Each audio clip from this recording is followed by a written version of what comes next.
부산광역시 부평강 통시장 새벽 공기를 가르며 떡방앗간에서는 쿵쿵 소리가 울려 퍼집니다. 3년 동안 식물인간이 된 아들을 간호하며 신락 같은 희망으로 버텨온 65세 노모, 그리고 모두가 손뼉치며 칭송하던 천사 며느리가 있었습니다. 하지만 그 미소 뒤에는 그 누구도 예상하지 못한 충격적인 오싹한 진실이 가려져 있었죠. 그리고 기적처럼 아들이 눈을 뜬 날, 들려온 첫마디가 세상을 뒤집어 놓았습니다. 엄마, 다 해갔어? 모든 것을 믿고 맡긴 며느리에게 철저하게 배신당한 시어머니의 치밀하고도 통쾌한 사이다. 복수극. 오늘의 사연 지금 바로 시작합니다. 그 전에 잠깐 구독과 좋아요 꾹 눌러주시면 여러분의 오늘 하루 더 좋은 일만 가득하실 거예요. 저는 김정순입니다. 부산 부평강 통시장에서 40년 동안 떡방앗간을 지켜온 여자죠. 매일 새벽 3시 저는 어둑한 골목을 지나 가게 문을 엽니다. 손에는 묵직한 쌀자루, 몸에는 무거운 세월이 얹혀 있죠. 그래도 사람은 먹고 살아야지. 오늘도 시루를 올려야 합니다. 정순 씨, 아침부터 부지런하네. 골목 청소부 할아버지의 인사에 억지로 웃어 보였습니다. 뭐 어쩌겠어요. 장사꾼이 부지런해야지. 시루에서 하얀 김이 올라오자 가게 안이 따뜻해집니다. 그래도 내 가슴은 여전히 차갑습니다. 3년 전 아들 재호가 회사에서 쓰러진 날부터 제 가슴엔 봄이 오지 않았죠. 떡집 창문을 닦으며 시장 풍경을 바라봤습니다. 부산의 부평강 통시장은 벌써 북적입니다. 생선 비린내, 튀김 냄새, 상인들의 호객 소리가 뒤섞인 이곳이 제 삶의 전부였죠. 정순 씨, 오늘 인절미 맛있게 나왔네. 지나가던 단골이 들러 떡 한 조각을 집어먹습니다. 역시 옥분떡이 최고야. 그 말에 억지로 웃음을 지었습니다. 떡은 맛있다고 하는데 제 인생은 맛이 없어졌어요. 정순 씨 며느리 또 병원 갔다며? 저런 며느리 어디서 구했나? 시장 약국 주인 말에 저는 또 웃어 보였습니다. 그러게요. 저도 복 받았죠. 이 말이 입에 베어버렸습니다. 실은 저도 제 며느리를 믿었어요. 신다해 그 애를 처음 본 날을 잊을 수 없습니다. 서면 고급 레스토랑에서 재호가 그녀를 소개했을 때 단아한 모습이 눈에 들어왔죠. 어머니, 재호 오빠를 제가 평생 행복하게 해드릴게요. 그 말이 진심 같았습니다. 물 한 잔도 제가 마시기 전에 먼저 따라주던 그 손길. 시어머니 생신에 정성껏 준비한 미역국. 나이든 시어머니를 위한 배려가 넘치던 며느리였습니다. 그랬는데 아들이 식물인간이 되고 다혜는 천사 며느리로 변신했죠. 어머니, 제가 병원도 다 알아봤으니 걱정 마세요. 어머니, 재호 오빠 병간호는 제 일이에요. 시장 사람들은 그런 다혜를 보며 칭찬을 아끼지 않았습니다. 정순 씨는 복받았다. 천사 같은 며느리를 두었다. 그 말들이 저를 버티게 했어요. 떡집 한 구석에서 오래된 사진첩을 꺼냈습니다. 재호의 어린 시절, 남편과 함께 찍은 가족사진. 손가락으로 재호의 얼굴을 쓸어내렸습니다. 오늘도 엄마가 갈게. 사진첩을 덮고 다시 현실로 돌아왔습니다.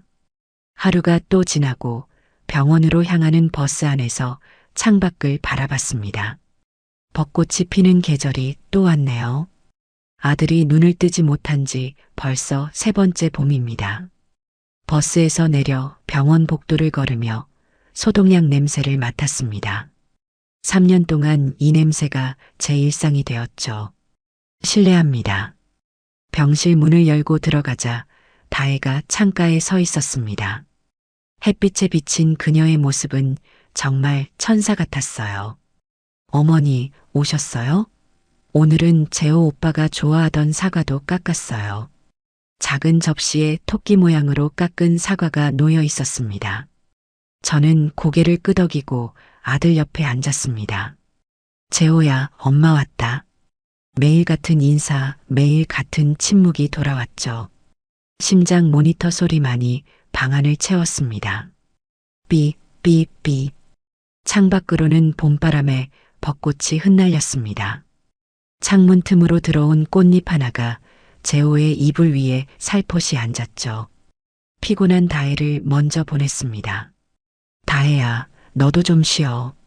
괜찮아요, 어머니, 전 아직. 그래도 좀 나가서 밥이라도 먹어.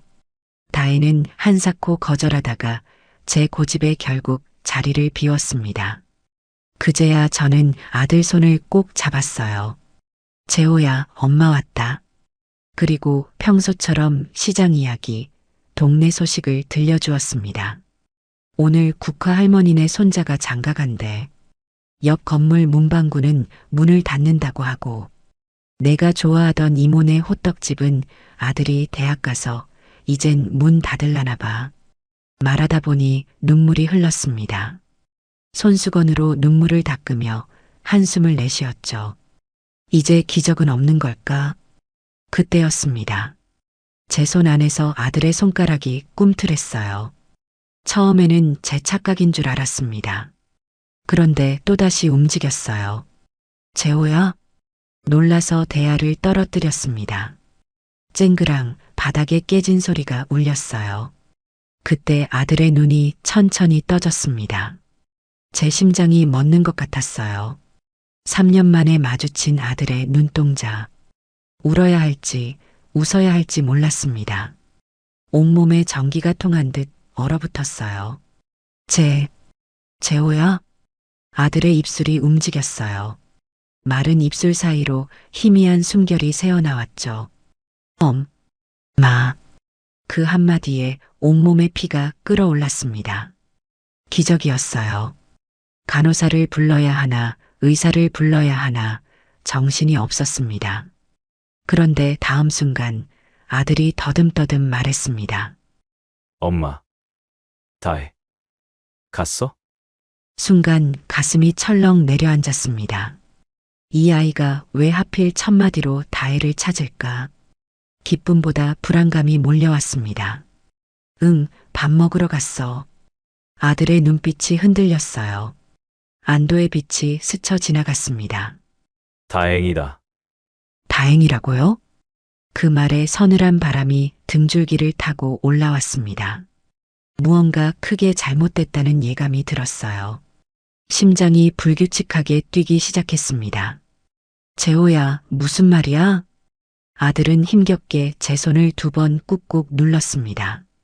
그때는 그게 무슨 의미인지 몰랐죠. 엄마. 조용히. 아들의 목소리는 아주 작았어요. 목소리보다 그의 눈빛이 더 많은 것을 말하고 있었습니다. 공포, 경고, 그리고 결의가 담긴 눈빛. 다혜. 들으면 안 돼. 그 말을 듣는 순간 지난 3년간 바라온 기적이 오히려 새로운 악몽의 시작이란 걸 직감했습니다. 아들의 눈에서 흐른 눈물 한 방울이 제 손등에 떨어졌습니다. 뜨거웠어요. 인생의 모든 진실이 그 한 방울에 담겨 있는 것만 같았습니다. 다혜 진짜 간 거 맞지? 아들의 떨리는 목소리에 온몸이 얼어붙었습니다. 재호야, 무슨 말이야? 다혜는 내 아내잖아. 아들의 눈에서 또다시 눈물이 흘러내렸습니다. 식물인간이었던 사람이 3년 만에 깨어났다는 기쁨보다 무언가 끔찍한 일이 벌어졌다는 두려움이 밀려왔어요. 엄마. 재호가 힘겹게 고개를 저었습니다. 몇 달 전부터 들을 수 있었어. 순간 제 심장이 멎는 것 같았어요. 들을 수 있었다고요? 무슨 소리야? 몸은 움직이지 못했지만 귀는 들렸어. 온몸이 떨려왔습니다. 아들이 몸은 움직이지 못하지만 의식은 있었다니. 그동안 다혜와 제가 병실에서 나눴던 모든 대화를 들었다는 말인가요? 언제부터? 4개월 전부터. 전부. 들렸어. 재호의 말이 이어질수록 공포가 밀려왔습니다. 그럼 그동안 다혜가 아들이 눈을 꾹 감았다 뜨면서 겨우 말을 이었어요. 엄마. 다혜가. 성준이 그 새끼랑. 그 말을 듣는 순간 지난달 병실에서 들은 대화가 떠올랐습니다. 삼촌, 서류는 다 준비됐어? 부동산은? 응, 엄마 모르게 다 처리했어. 이제 지분만 남았어. 당시엔 다혜가 자기 삼촌과 대화하는 줄만 알았어요. 그런데 지금 생각해보니 삼촌이라고 불렸던 그 남자는 박성준? 재호 내 친구.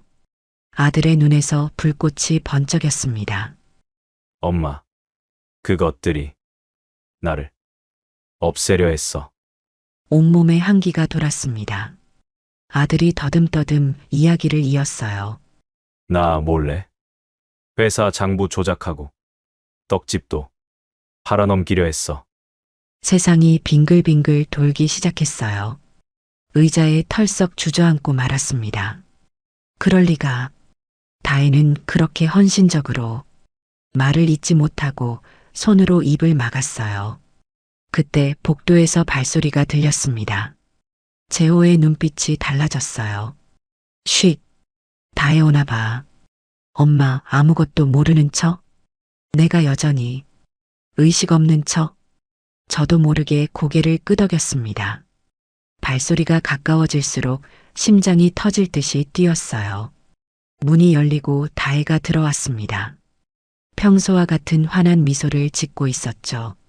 어머니, 식당이 너무 붐벼서 금방 올라왔어요. 평소였다면 천사 같다고 느꼈을 그 미소가 이제는 무섭게만 느껴졌습니다. 그래, 밥은 먹었니? 제 목소리가 떨리는 것 같았지만 다혜는 눈치채지 못했어요. 네, 간단히요.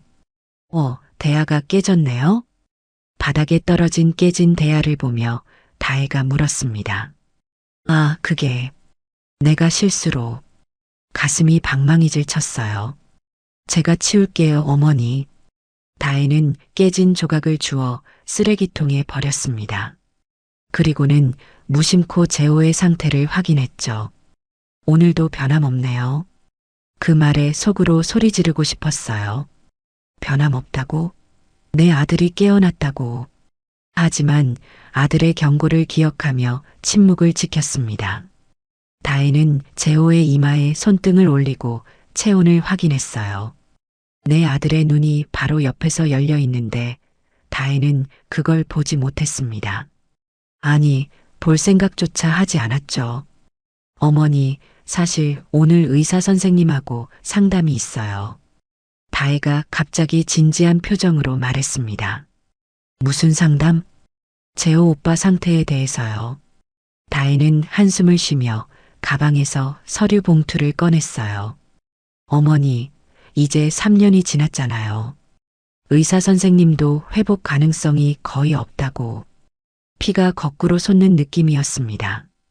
그래서 존엄사, 생각해 보셔야 할 때가 온 것 같아요. 존엄사? 내 아들을 죽인다는 말이냐? 바로 지금 이 순간 의식이 돌아온 내 아들의 존엄사를 말하고 있었습니다. 천천히 서류를 꺼내 제게 내밀었어요. 이건 동의서예요. 어머니가 서명하시면. 순간 아들이 눈을 크게 뜨는 것이 보였지만 다행히 다혜는 보지 못했습니다. 서류를 받아들었습니다. 손이 떨려서 글자가 잘 보이지 않았어요. 존엄사는 우리나라에서 불법이잖니. 어머니, 재호 오빠도 이렇게 고통받는 걸 원치 않았을 거예요. 어머니께서 동의만 하시면 방법은 다 있어요. 그 말에 치밀어 오르는 분노를 억누르기가 힘들었습니다. 지금 이 순간에도 내 아들은 들을 수 있고, 볼 수 있고, 느낄 수 있는데, 생각해 볼게. 어머니, 너무 오래 끌면 보험금 문제도 있고, 보험금이요? 다혜의 말에 등골이 오싹했습니다. 어떤 보험금? 재호 오빠 생명보험이요. 3년 전에 들었던 거 기억 안 나세요? 그제서야 기억났습니다. 재호가 결혼 직후 큰 생명보험에 가입했었죠. 알았어. 생각해 볼게. 다혜의 손에서 서류를 받아 가방에 넣었습니다. 그리고 문득 서늘한 생각이 들었어요. 아들이 사고를 당하기 직전에 든 보험. 혹시 어머니, 저 병원비 납부하고 올게요. 잠시만요. 다혜가 나가자 아들이 다시 눈을 떴습니다. 엄마, 그 서류 절대 사인하면 안 돼. 어떻게 이런 일이 있을 수 있나요? 3년간 천사라 믿었던 며느리가. 재호야, 어떻게 된 거야? 처음부터 말해봐. 아들이 힘겹게 입을 열었습니다. 내가 쓰러지고 다혜와 성준이 계획을 세웠어. 무슨 계획? 날 없애고 회사와 가게를 차지하려고. 가슴이 찢어지는 듯 했습니다. 그래서 존엄사 그 서류를 계속 가지고 다녔구나. 아들의 눈에서 눈물이 흘렀습니다. 엄마, 미안해. 내가 다 망쳤어. 마음이 무너져 내렸습니다. 아니야, 내 잘못 아니야. 우리가 함께 이겨낼 거야. 눈물을 참으며 아들의 손을 꼭 잡았어요. 다혜가 돌아오기 전에 나 여전히 의식 없는 척. 아들의 목소리가 점점 작아졌습니다. 응, 알았어. 내 말대로 할게. 복도에서 다시 발소리가 들려왔어요. 아들은 재빨리 눈을 감고 이전처럼 식물인간 상태로 돌아갔습니다. 다혜가 문을 열고 들어왔지만 이제 그녀의 미소는 더 이상 천사의 미소가 아니었습니다. 그건 가면이었어요. 내 아들의 목숨을 노리는 악마의 가면. 다음 날 시장으로 돌아왔습니다. 시루떡지는 김이 가게 안에 가득했죠. 머릿속은 온통 아들 생각뿐이었어요. 정순 씨, 며느리 또 병원 갔다며? 저런 효부 어디서 구해요? 문 앞에 서 있던 채소 장수 할머니의 말에 억지로 미소 지었습니다. 그러게요. 복 받았죠. 그 말을 하는 순간 속이 뒤틀렸어요.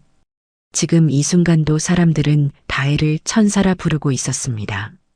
아이고, 다혜 아가씨 말만 나오면 정순 씨 얼굴이 환해지네. 그 말에 제 손에 떡치는 방망이를 꽉 쥐었어요. 웃고 있지만 속에선 피가 끓어올랐습니다. 다들 몰라. 그 여자가 어떤 악마인지. 방망이로 떡을 내리치는 소리가 평소보다 거셌어요. 쿵, 쿵, 쿵. 떡 반죽이 아니라 다혜의 얼굴을 내리치는 기분이었습니다. 그때 휴대폰이 울렸어요. 다혜였습니다. 어머니, 재호 오빠 면회 오실 거죠? 저녁에 상담이 또 있어요. 평소와 다름없는 목소리였죠. 얼마나 뛰어난 연기자인지. 그래, 갈게. 뭐 필요한 거 있니? 아니요, 그냥 올라오세요. 그리고 어제 말씀드린 서류 가지고 오시는 거 잊지 마세요. 심장이 쿵 내려앉았어요. 그래, 알았어. 통화를 끊자마자 화장실로 뛰어갔습니다. 문을 잠그고 변기 앞에 쪼그려 앉았어요. 구역질이 올라왔습니다. 하느님, 어떻게 이런 일이. 눈물이 왈칵 쏟아졌어요. 3년 동안 천사라고 믿었던 며느리가 내 아들을 죽이려 했다니. 화장지로 눈물을 훔치며 일어섰습니다. 거울 속 제 얼굴은 핏기 하나 없이 창백했어요. 정순아, 정신 차려. 거울 속 제 모습에게 말했습니다. 내가 무너지면 재호가 끝이야. 세수를 하고 다시 가게로 나왔어요. 오후 내내 기계처럼 떡을 쳤습니다. 그동안 다혜가 한 모든 말과 행동이 머릿속을 떠나지 않았어요. 어머니, 재호 오빠 회사 서류 좀 정리해야 할 것 같아요. 어머니, 가게 세금 문제로 서류 좀 제출해야 해요.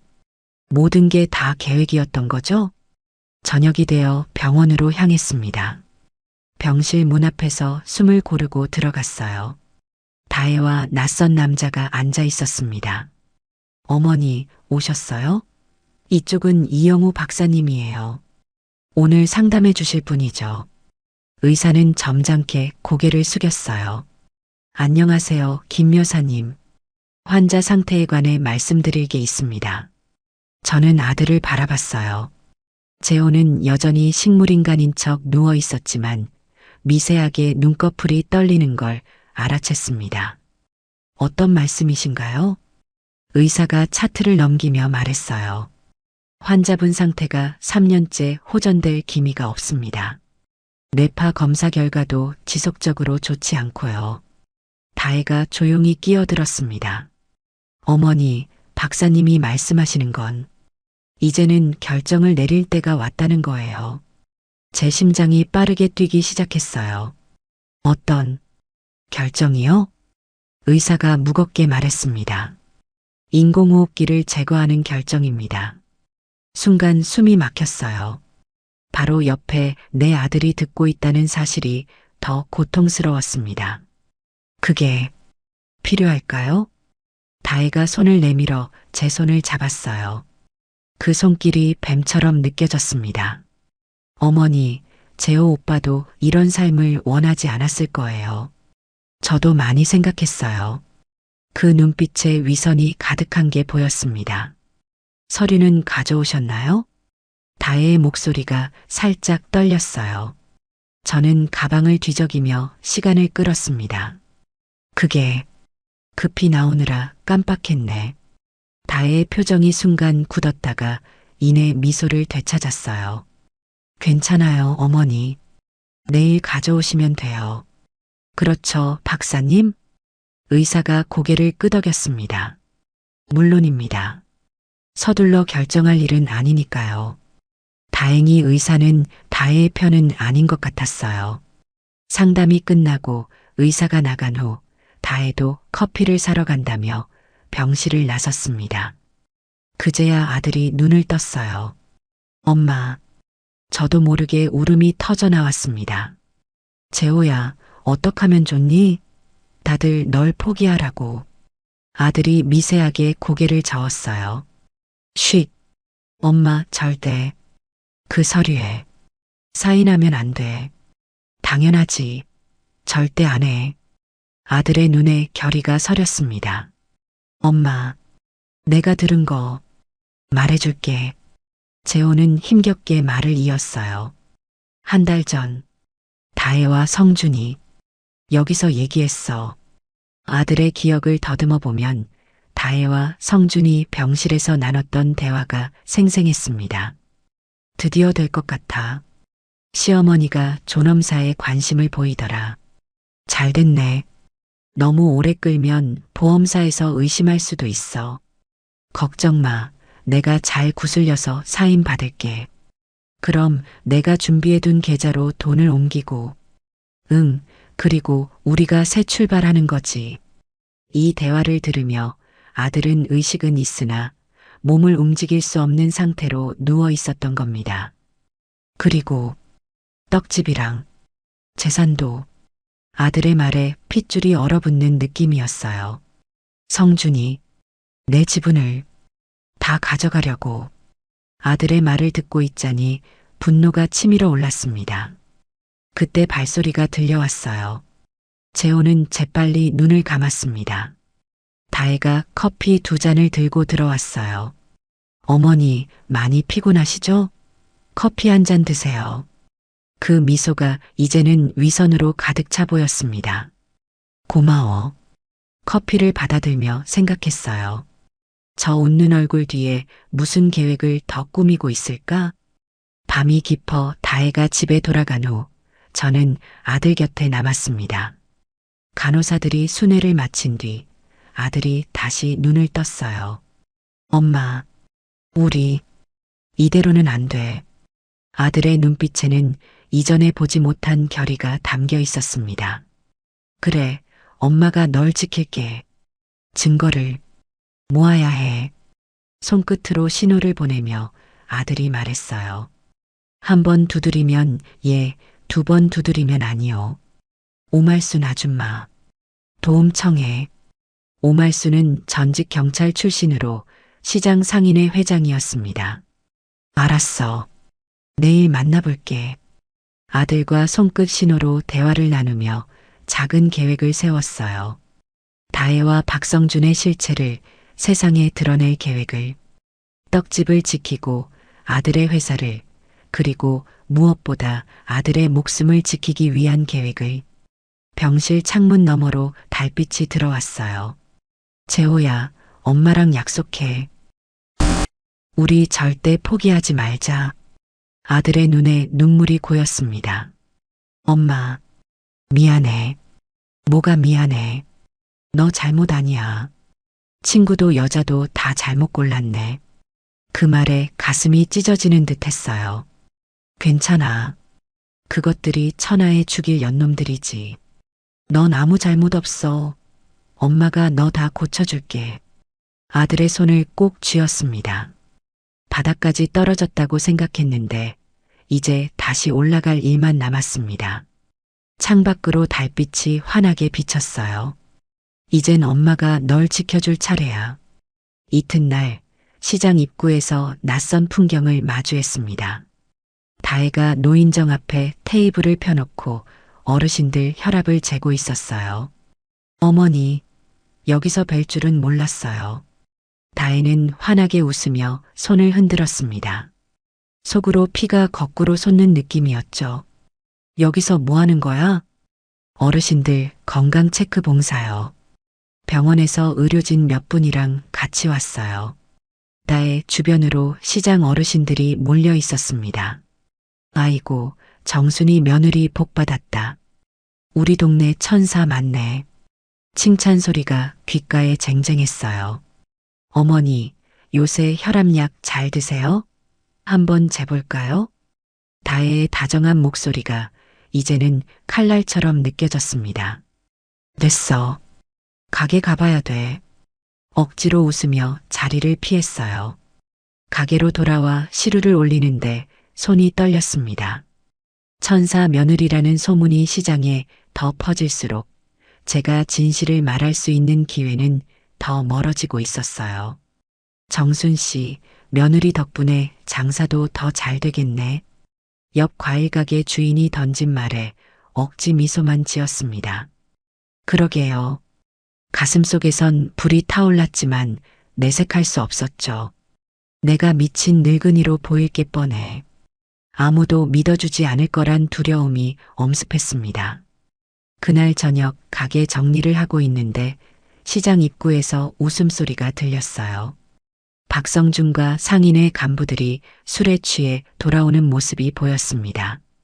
정순 아줌마네 떡집? 곧 간판 내려갈걸?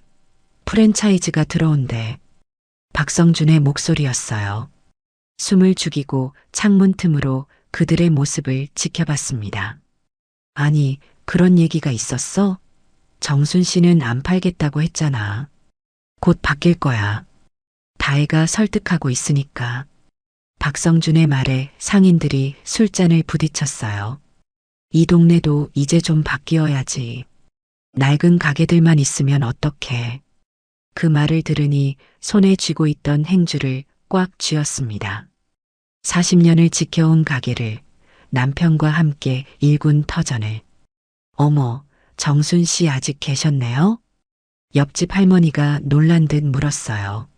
네, 조금 늦게 마무리 중이에요. 아까 상인의 회의에 왜 안 오셨어요? 중요한 안건 있었는데. 심장이 쿵 내려앉았습니다. 무슨 회의요?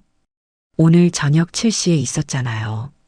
시장 재개발 관련해서 회의 통보를 못 받았다는 사실이 가슴을 찔렀어요. 나만 소외시키고 있다는 느낌이 들었습니다. 다음 날 아침 상인의 게시판에 붙은 회의록을 보고 온몸이 얼어붙었어요. 옥분떡 부지 마이너스 프랜차이즈 전환 협의 중. 내 가게가 내 모르게 거래되고 있었습니다. 누가 이런 결정을 내렸을까요? 답은 뻔했어요. 다혜와 박성준. 이 모든 것이 계획의 일부였던 거죠. 일주일간 시장에서 제 입지는 점점 좁아져 갔습니다. 손님들이 눈에 띄게 줄었어요. 정순 시내는 곧 문 닫는다며 가게 정리한다는 소문 들었어. 소문은 불길처럼 번졌고 제 목소리는 점점 작아져만 갔습니다. 그러던 어느 날 밤 더는 견딜 수 없어 오말순의 집을 찾아갔어요. 비 내리는 밤이었습니다. 오말순은 시장 상인회 회장이자 전직 형사 출신이었죠. 웬일이야, 이 밤중에. 문을 열자 김치찌개 냄새가 코를 찔렀어요. 말순아, 도와줘. 결국 문턱에서 눈물이 터져버렸습니다. 오말순은 말없이 저를 안으로 들였어요. 소주 한 병을 내오며 조용히 물었습니다. 무슨 일인지 차근차근 말해봐. 그날 밤 처음으로 모든 것을 털어놓았어요. 아들이 깨어난 일, 다혜와 박성준의 음모, 존엄사 서류, 회사 장부 조작. 오말순은 처음엔 믿지 않는 눈치였어요. 정순아, 그게 정말이야? 다혜가 그런 사람이라고? 내 눈으로 봤어. 내 아들이 직접 말했다고. 오말순의 표정이 점점 심각해졌습니다. 이건 가정사가 아니라 범죄다, 정순아. 그 말에 가슴이 철렁 내려앉았어요. 범죄. 그 단어가 머릿속에 쿵쿵 울렸습니다. 증거는 있어? 오말순의 질문에 고개를 저었어요. 그게 문제야. 아무것도 없어. 오말순이 소주잔을 내려놓고 단호하게 말했습니다. 그럼 증거를 만들어야지. 어떻게? 내가 30년 형사였어. 악당들 잡는 법은 알아. 오말순의 눈빛이 달라졌어요. 전직 형사의 날카로운 눈매가 되살아난 듯 했습니다. 말순아, 나 혼자였으면 미쳐버렸을 거야. 오말순이 내 손을 꼭 잡았어요. 정순아, 넌 혼자가 아니야. 우리가 함께 이 악당들을 잡을 거야. 눈물이 왈칵 쏟아졌습니다. 3년 만에 처음으로 든 희망의 불빛이었어요. 내일부터 작전 시작이다. 오말순의 단호한 목소리에 용기가 솟았습니다. 어떤 작전? 녹음기, 몰래카메라. 다 있어. 은퇴했지만 장비는 남겨뒀거든. 오말순의 단호한 표정에서 힘이 느껴졌어요. 소주잔을 부딪히며 맹세했습니다. 저 악당들 반드시 잡아내자. 집으로 돌아오는 길 빗줄기가 제 얼굴을 때렸지만 더 이상 춥지 않았어요. 이제 제 곁에는 믿을 사람이 생겼으니까요. 병원으로 향하는 버스 안에서 결심했습니다. 재호야, 엄마가 반드시 널 지킬게. 이번엔 엄마가 싸울 차례야. 병실에 도착하자 아들이 눈을 떴습니다. 간호사들이 순회를 마친 후였어요. 엄마, 무슨 일 있어? 아들은 내 표정만 봐도 알아챘습니다. 이제 우리 편이 생겼어. 재호의 눈에 희미한 빛이 돌았습니다. 누구? 오말순 이모. 전직 형사야. 우리 도와주기로 했어. 아들의 입가에 희미한 미소가 번졌어요. 엄마, 우리가 이길 수 있을까? 제 손으로 아들의 이마를 쓰다듬었습니다. 그럼, 정의는 반드시 이긴다고 했잖아. 엄마, 아들의 눈에 눈물이 고였어요. 울지 마. 이제 시작이야. 우리의 반격이. 창밖에서 비가 그치고 달빛이 새어 들어왔습니다. 오늘 밤은 더 이상 어둡지 않았어요. 다음 날 새벽 오말순이 떡집으로 찾아왔습니다. 가방 속에서 작은 장비들을 꺼내 놓았어요. 이게 뭐야? 녹음기야. 옷 안에 숨길 수 있어. 오말순의 손에 들린 작은 기계가 마치 희망처럼 빛났습니다. 그리고 이건 몰래카메라. 버튼처럼 생겼지? 옷에 달면 티 안 나. 제 손이 떨렸어요. 내가 이걸 써도 될까? 당연하지. 내 아들 목숨이 달린 일이야. 오말순의 단호한 목소리에 용기가 솟았습니다. 어떻게 해야 할지 가르쳐줘. 오말순이 낡은 탐문 수첩을 펼쳤어요. 형사 시절 쓰던 것이라고 했죠. 다혜가 평소에 뭘 노리는지 알아야 해. 먼저 재산 얘기를 꺼내봐. 재산? 그래. 사람 마음은 돈 앞에서 무너지는 법이야. 오말순의 지시대로 그날 병원에서 다혜를 만났습니다. 녹음기는 옷 안쪽 주머니에 넣었어요. 심장이 터질 듯이 뛰었습니다. 다혜야, 요즘 가게가 안 돼서 말이야. 다혜가 관심 있게 고개를 들었어요. 어머니, 무슨 일 있으세요? 집 문서가 있잖아. 그거 정리해야 될 것 같아. 다혜의 눈빛이 순간 변했습니다. 마치 뱀이 먹이를 발견한 것처럼 번뜩였어요. 어떻게 정리하신다는 거예요? 내 이름으로 돌려놓으면 편하지 않을까 싶어. 그 말에 다혜의 표정이 확 밝아졌어요. 정말요? 어머니가 그렇게 생각하신다면야. 가슴이 철렁 내려앉았습니다. 단 한마디에 이렇게 쉽게 넘어오다니. 서류 준비는 내가 할게요. 어머니는 도장만 찍으시면 돼요. 다혜의 목소리에 들뜬 기색이 역력했어요. 그래, 그렇게 하자. 병실을 나오는 발걸음이 천근만근이었습니다.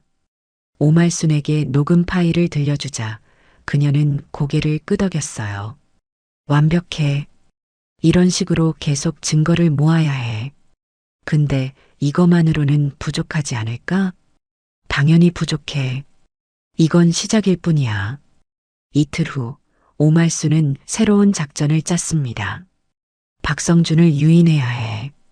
녀석이 술만 마시면 입이 가벼워진다며? 그래, 예전에 재호가 그랬어. 그럼 유인해서 취하게 만들자. 오말순은 시장 어르신 몇 명을 불러 계획을 알렸어요.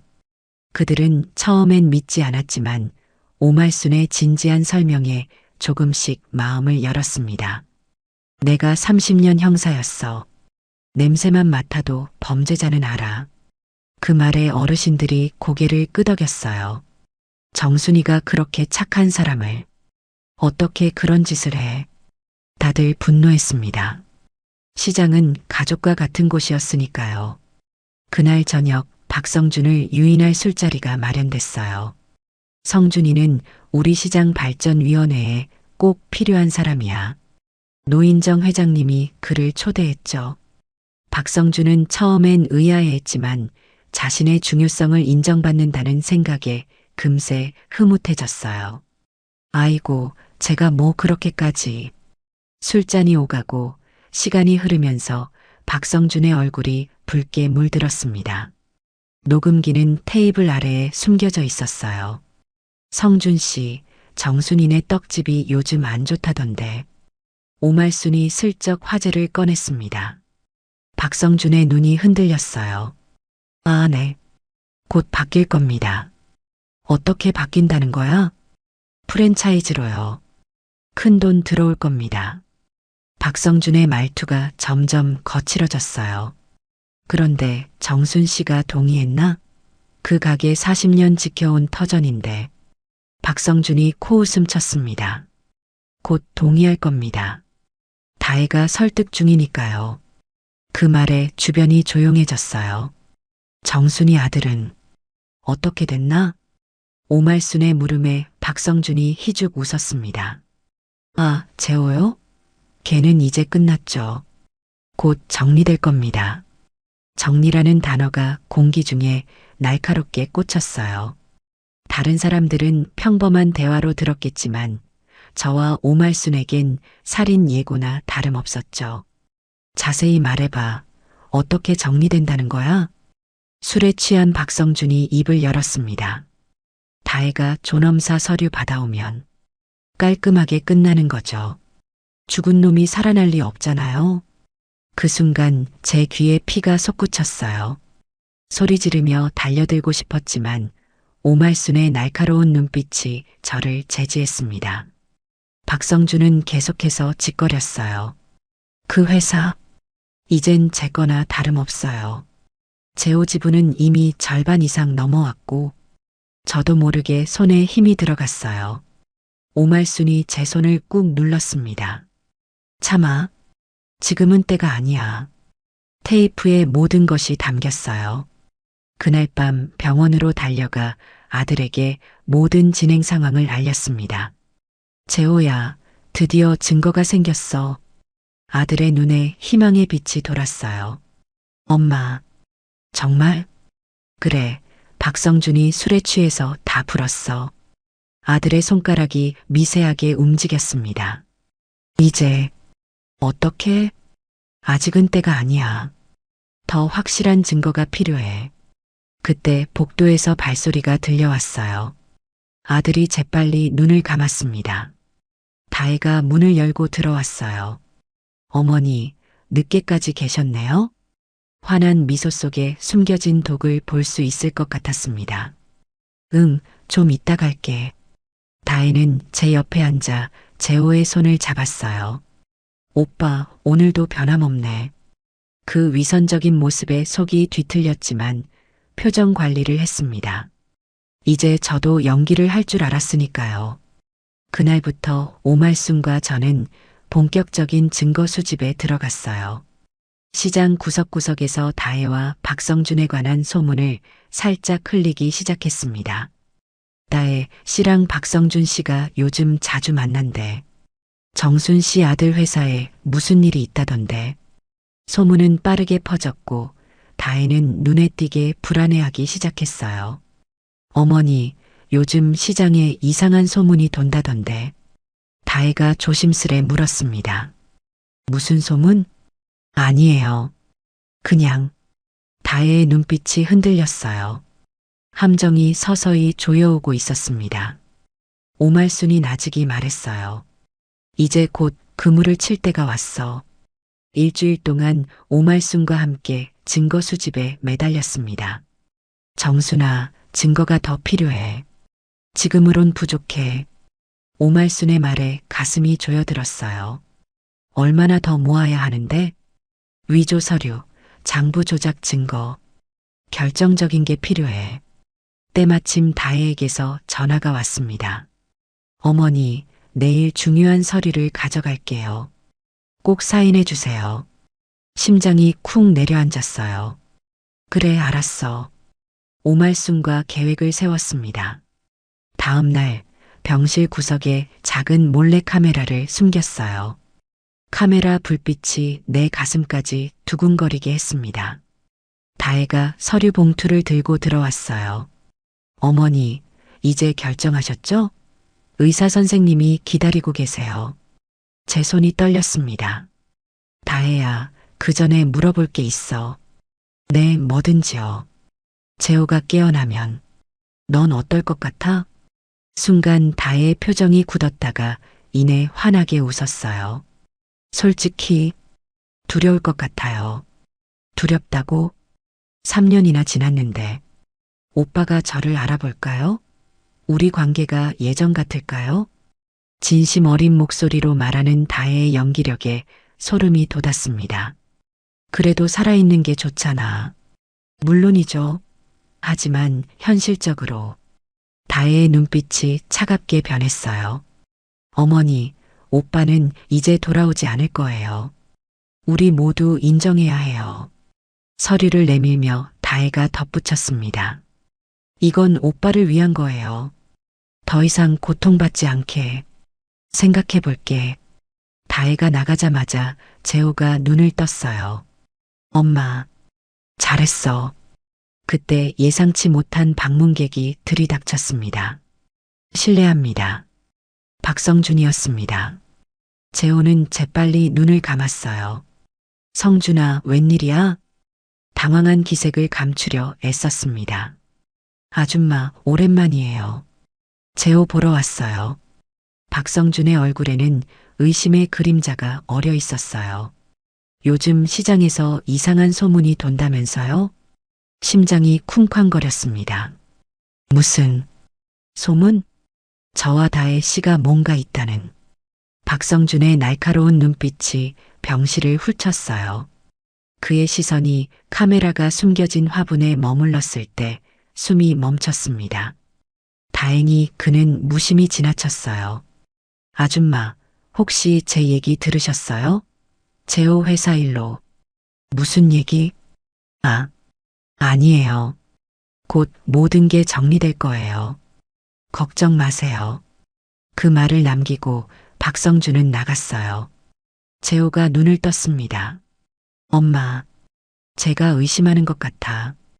오말순에게 전화를 걸어 상황을 알렸어요. 다음 날 오말순은 주민센터 공무원 윤성자를 찾아갔습니다. 윤성자는 다혜가 서류를 처리할 때 자주 찾던 공무원이었죠. 성자 씨, 잠깐 얘기 좀 할까? 오말순은 유유히 윤성자의 자리에 앉았어요. 정순이 며느리 다혜 씨 알지? 윤성자의 얼굴이 창백해졌습니다. 내가 30년 형사였다는 거 알지? 서류 위조는 중범죄야. 윤성자의 손이 떨리기 시작했어요. 저는 그냥 시켜서. 성자야, 지금 말 안 하면 나중에 너도 공범이 돼. 그 말에 윤성자가 흐느끼기 시작했습니다. 다혜 씨가 남편 도장으로 여러 서류를. 어떤 서류? 부동산 등기부, 회사 지분 양도. 그리고 윤성자가 서랍을 열어 빨간 도장이 찍힌 서류를 꺼냈어요. 이거 위조된 거예요. 제가 도와줬어요. 결국 윤성자는 서류를 내주었습니다. 그날 저녁 병원에서 아들에게 진전 상황을 알려주려는데 충격적인 소식이 들려왔어요. 정순 씨, 큰일 났어요. 시장 상인이 다급하게 전화했습니다. 무슨 일이야? 박성준이 상인회에서 난리예요. 정순이네 떡집 프랜차이즈로 확정됐다고 공표했대요. 온몸에 피가 거꾸로 솟는 기분이었어요. 내일 기자들도 부른다던데. 오말순에게 연락했습니다. 큰일 났어. 성준이가 내일 기자회견을 한대. 뭐라고? 빨리 병원으로 갈게. 지금 증거는 충분해. 병실로 달려가 보니 다혜가 서 있었어요. 어머니, 왜 그렇게 놀라신 얼굴이세요? 다혜가 서류를 내밀었습니다. 어머니, 이제 결정하셔야 해요. 내일 모든 게 바뀔 거예요. 그 말에 등골이 오싹했어요. 모든 게 바뀐다. 프랜차이즈 발표와 존엄사 서류가 모두 내일로 예정되어 있었던 거군요. 다혜의 눈빛이 달라졌습니다. 어머니, 사인만 하시면 편안해지실 거예요. 가게 걱정도 안 하셔도 되고. 그 순간 오말순이 병실에 들어왔어요. 안녕하세요, 다혜 씨. 다혜가 놀라 뒤돌아봤습니다. 어머, 오말순 회장님? 오말순의 차가운 눈빛에 다혜가 주춤했어요. 내일 재밌는 일이 많이 벌어질 것 같네요. 오말순의 말에 다혜의 얼굴이 창백해졌습니다. 무슨 말씀이시죠? 모든 게 끝날 거라면서요? 정말 그럴까요? 다혜가 불안하게 웃었어요. 아, 그게. 저는 이만 가볼게요. 서둘러 나가는 다혜를 보며 저와 오말순은 눈빛을 교환했습니다. 이제 진짜 끝이 시작되는군. 다음 날 아침 부평강 통시장 상인회 회관은 사람들로 북적였습니다. 옥분떡 프랜차이즈 전환 발표회라는 현수막이 크게 걸려 있었어요. 박성준이 자신감 넘치는 표정으로 무대 위에 올랐습니다.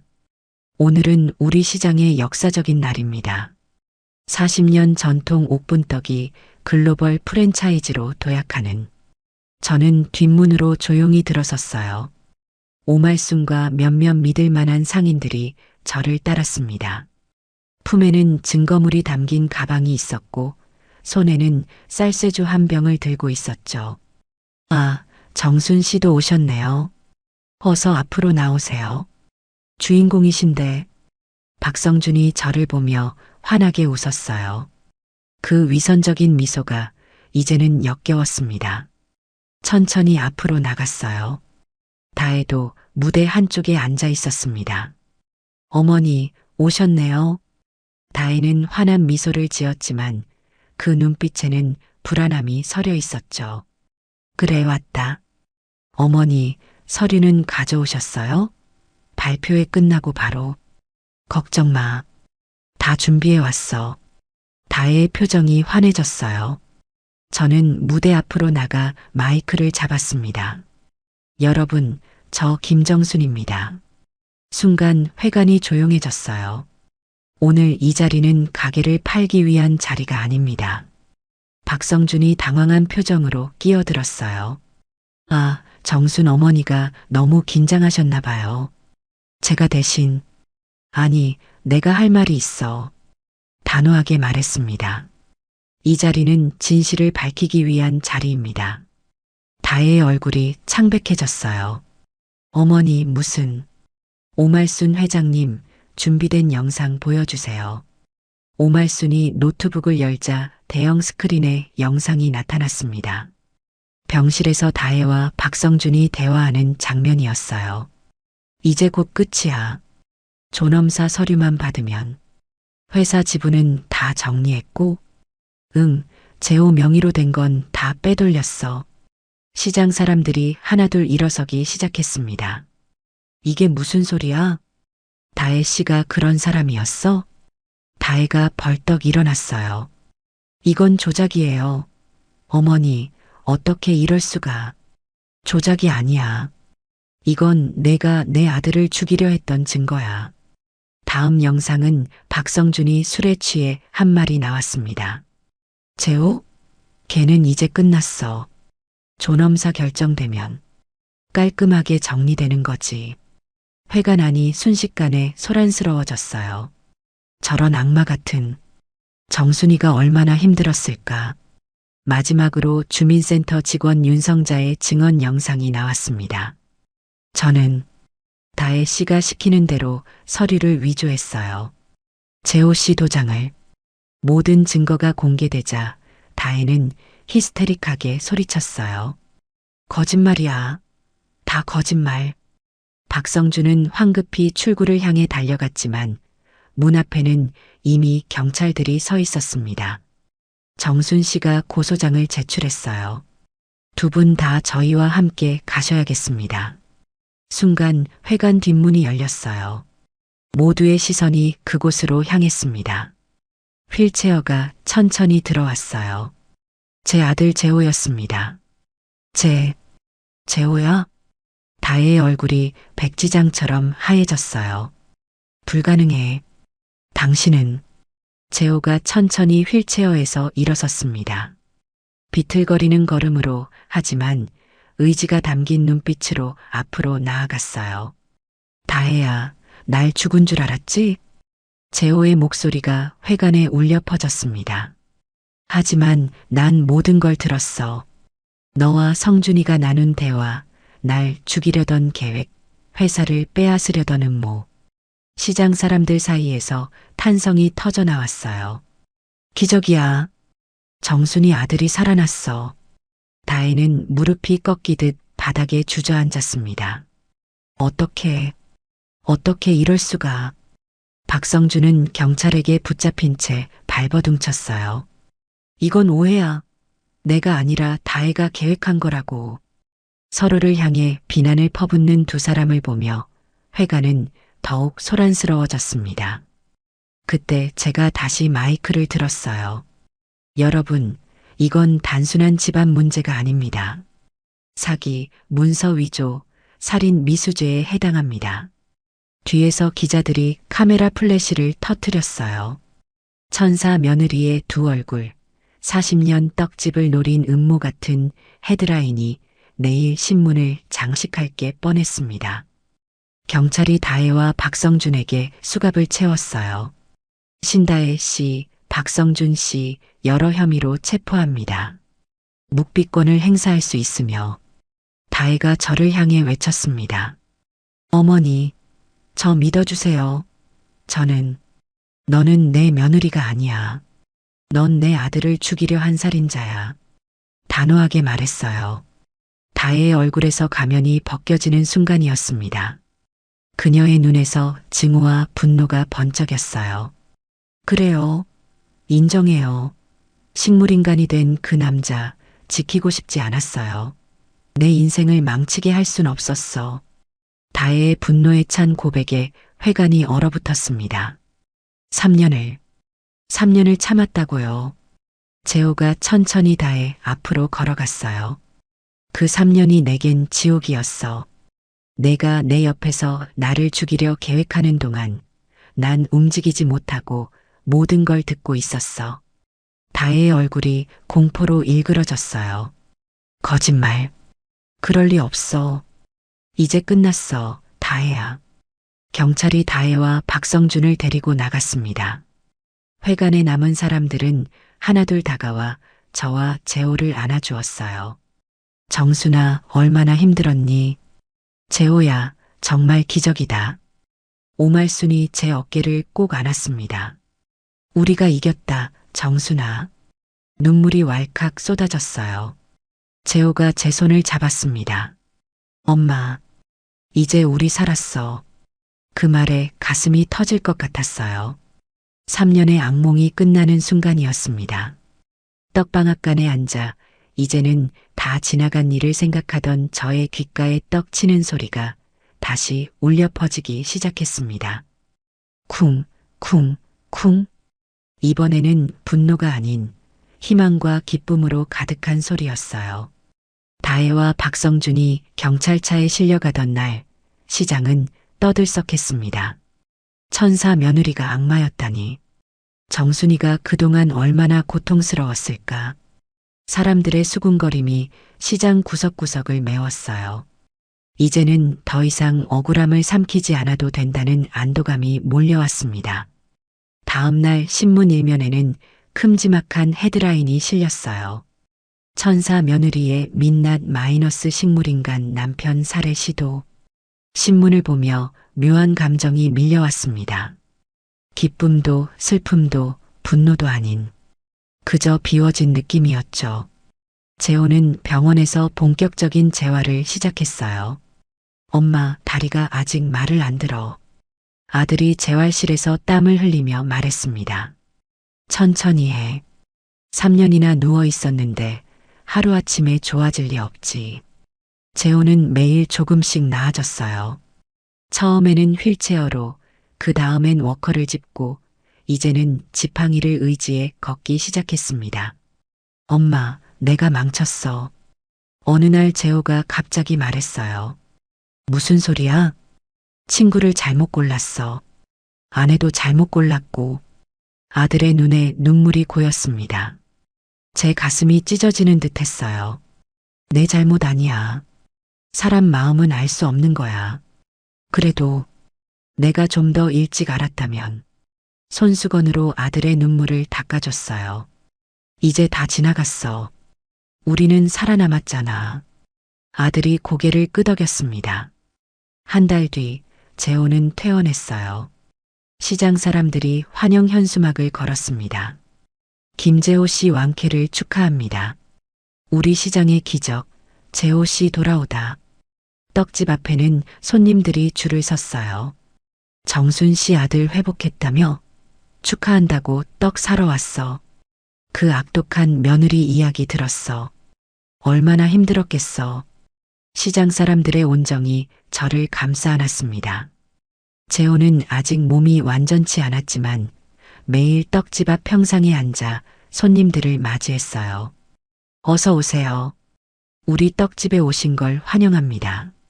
재호의 미소가 햇살처럼 따뜻했죠. 아이고, 재호 도련님 얼굴 보니 인절미가 더 맛있구먼. 노인정 할머니들이 재호의 손을 잡고 눈물을 닦았습니다. 어느 새벽 떡 시루에서 김이 모락모락 올라오고 있었어요. 재호가 조용히 주방에 들어왔습니다. 엄마, 내가 도와줄게. 아직 몸이 약한데 쉬어. 괜찮아. 이제 할 수 있어. 재호는 조심스럽게 떡매를 들었어요. 처음에는 힘이 없어 보였지만 점점 리듬을 찾아갔습니다. 쿵, 쿵, 쿵. 그 소리가 제 심장을 울렸어요. 엄마, 응? 이제 반죽은 내가 할게. 그 말에 목이 메었습니다. 아들이 가업을 잇겠다는 뜻이었어요. 그래도 될까? 내 회사는 정리했어. 이제 여기가 내 자리야. 재호의 눈빛에 결연함이 서려 있었습니다. 엄마가 40년 지킨 이 자리, 내가 지켜갈게. 눈물이 왈칵 쏟아졌어요. 재호야. 엄마, 우리 새 출발하자. 아들이 제 어깨를 꼭 안았습니다. 그때 시장 골목에서 누군가 떡집 문을 두드렸어요. 열렸어요?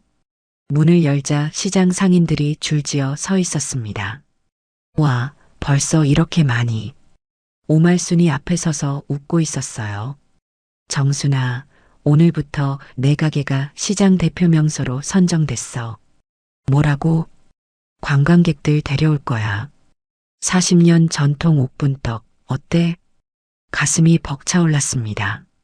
시루에서는 여전히 김이 모락모락 올랐고 손님들은 늘어갔어요. 어느 날 재호가 새 간판을 들고 왔습니다.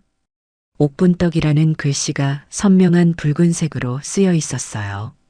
엄마, 할머니 이름 달린 이 가게, 이제 제대로 빛내보자. 간판을 올리는 아들의 모습을 보며 생각했습니다. 어머니 옥분 할머니가 시작하고 제가 지켜왔고 이제 아들이 이어갈 이 작은 떡집. 새 여자의 이름을 딴 이 가게가 앞으로도 오래오래 시장의 중심으로 남을 거라는 확신이 들었어요. 그래, 이젠 내 차례다. 아들과 함께 새 간판 아래 서서 사진을 찍었습니다. 새벽녘 떡집 앞에 줄 선 손님들을 보며 생각했어요. 나는 바보였지만 바보라서 끝까지 지킬 수 있었어. 떡시루에서 올라오는 뜨거운 김처럼 제 가슴에서도 따뜻한 희망이 피어올랐습니다. 재호가 휠체어에서 일어나 떡방아를 치는 모습, 시장 사람들이 다시 웃으며 떡을 사가는 모습, 이 모든 것이 제게는 기적이었어요. 창밖으로 아침 햇살이 떡집을 비췄습니다. 시장은 여전히 활기찼고 인생은 계속됐어요. 눈물과 웃음이 뒤섞인 얼굴로 하늘을 올려다봤습니다. 이제 괜찮아. 우리 모두 괜찮아.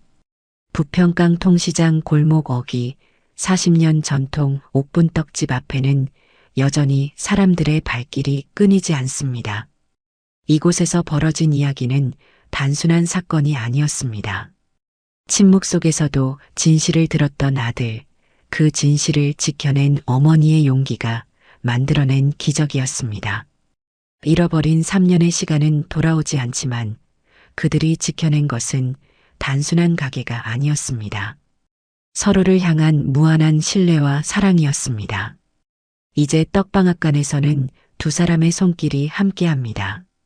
어머니의 경험과 아들의 열정이 빚어내는 떡은 그 어느 때보다 달콤합니다. 사람들은 말합니다. 저 떡에는 뭔가 특별한 것이 있다고.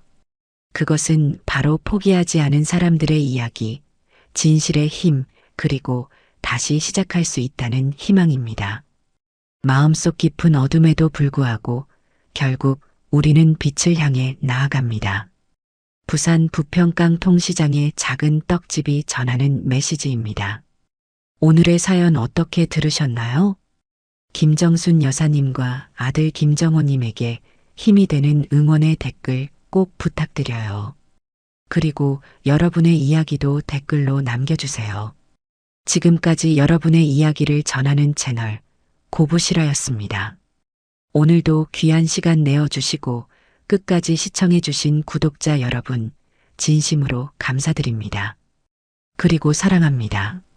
다음 영상을 누르시기 전에 잠깐 구독과 좋아요 먼저 꾹 눌러주시면 3대가 복 받으실 거예요.